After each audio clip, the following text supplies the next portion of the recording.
KIIFB masala bond case അതിങ്ങനെ നീണ്ടു പോവുകയാണ്. ധനമന്ത്രി ചോദ്യം ചെയ്യലിന് എത്താതെ ഇരിക്കുന്നു. ഒപ്പം നിയമ നടപടികളിലേക്ക് മുൻ ധനമന്ത്രിക്കെതിരെ നിയമ നടപടികളിലേക്ക് കടക്കുവാൻ തന്നെയാണ് ഇഡിയുടെ നീക്കവും. അതിനിടയിൽ ഒരു ചോദ്യം ഉയരുന്നത് ഇനിയും ഐസക്കിന് നേരെ സമൻസ് അയക്കാനുള്ള സാധ്യത തന്നെയല്ലേ കാണുന്നത്?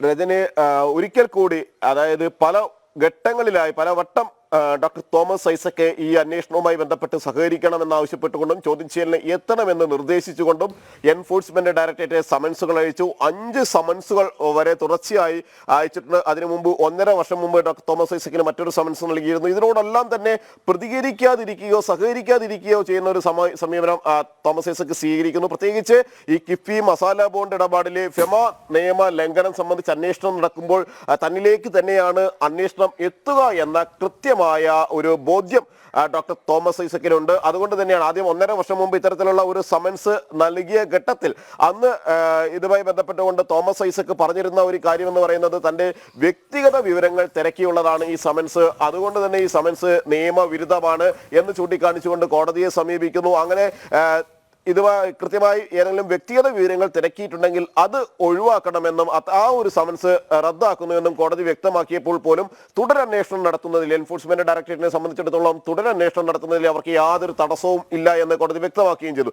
ഈ സാഹചര്യത്തിലാണ് വീണ്ടും സമൻസ് അയക്കുന്നത്. ഏറ്റവും ഒടുവിൽ കഴിഞ്ഞ മാസം തന്നെ ജനുവരിയിൽ മാത്രം 2 സമൻസുകൾ 12-ാം തീയതിയും 21-ാം തീയതി 2 സമൻസുകൾ ലഭിച്ചു. ഈ സമൻസുകളെല്ലാം ലഭിച്ചപ്പോൾ ഒരിക്കൽ കൂടി നിയമ നടപടികളിലൂടെ ഇഡിയെ നേരിടുക എന്ന നീക്കത്തിലേക്കായിരുന്നു തോമസ് ഐസക് മുന്നോട്ട് പോയിരുന്നത്. അവിടെ തോമസ് ഐസക് ചൂണ്ടിക്കാണിച്ചിരിക്കുന്നത് രാഷ്ട്രീയ ലക്ഷ്യത്തോടു കൂടിയാണ് ഈ സമൻസുകൾ അയക്കുന്നത്, ഇതിൽ രാഷ്ട്രീയ ഗൂഢാലോചനയാണ് ഇഡി നടത്തുന്നത് എന്നടക്കമുള്ള പരാതികളായിരുന്നു തോമസ് ഐസക് ചൂണ്ടിക്കാണിച്ചിരുന്നത്. എന്തുകൊണ്ട് അന്വേഷണവുമായി സഹകരിക്കുന്നില്ല എന്ന കാര്യം കോടതിയും ചൂണ്ടിക്കാണിച്ചിരുന്നു.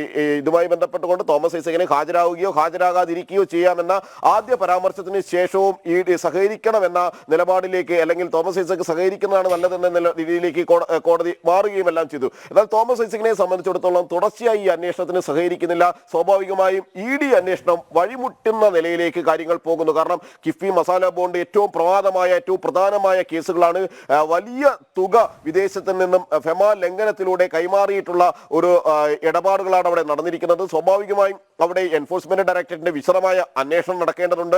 അന്ന് ധനമന്ത്രിയായ ഡോക്ടർ തോമസ് ഐസക് ഈ സാമ്പത്തിക ഇടപാടുകളുടെ എല്ലാം ചുക്കാൻ പിടിച്ചിട്ടുള്ള തോമസ് ഐസക് ഇത്തരത്തിൽ കിഫ്ബി മസാല ബോണ്ടുകൾ ഇറക്കുന്നതിന് മുന്നിൽ നിന്നിട്ടുള്ള തോമസ് ഐസക്, ആ തോമസ് ഐസക്കിനെ ചോദ്യം ചെയ്യുന്നതിലൂടെ മാത്രമാണ് കൃത്യമായ വിവരങ്ങൾ പുറത്തു വരിക എന്ന ഘട്ടത്തിൽ പോലും തോമസ് ഐസക് ഹാജരാകാത്ത പശ്ചാത്തലത്തിലാണ് തുടർ നിയമ നടപടിയിലേക്ക് കടക്കുക. കാരണം ഇഡി സമൻസുകളോട് ഇത്തരത്തിൽ പ്രതികരിക്കുന്ന ആളുകളോട്, അല്ലെങ്കിൽ തുടർച്ചയായി ചോദ്യം എത്താത്ത ആളുകളെ സംബന്ധിച്ചിടത്തോളം കർശനമായ നിയമ നടപടികൾ ഇഡി സ്വീകരിക്കാറുണ്ട്. ഇക്കാര്യങ്ങൾ കോടതിയെ അറിയിക്കാറുണ്ട്. ഒപ്പം തന്നെ സമൻസ് വാറണ്ട് ഉൾപ്പെടെ നൽകിക്കൊണ്ട് വിളിച്ചു വരുത്തുന്ന അല്ലെങ്കിൽ പിടിച്ചുകൊണ്ടുവരുന്ന രീതിയിലേക്ക് പോലും എൻഫോഴ്സ്മെന്റ് ഡയറക്ടറേറ്റ് കടക്കാറുമുണ്ട്. തോമസ് ഐസക്കിന്റെ കാര്യത്തിലും അത്തരം നടപടിയിലേക്ക് തന്നെയാണ് എൻഫോഴ്സ്മെന്റ് ഡയറക്ടറേറ്റ് കടക്കുന്നത്. കേസിൽ തോമസ് ഐസക്കിനെതിരെ നടപടി ഘടിപ്പിക്കുവാൻ തന്നെയാണ് ഇഡിയുടെ നീക്കം.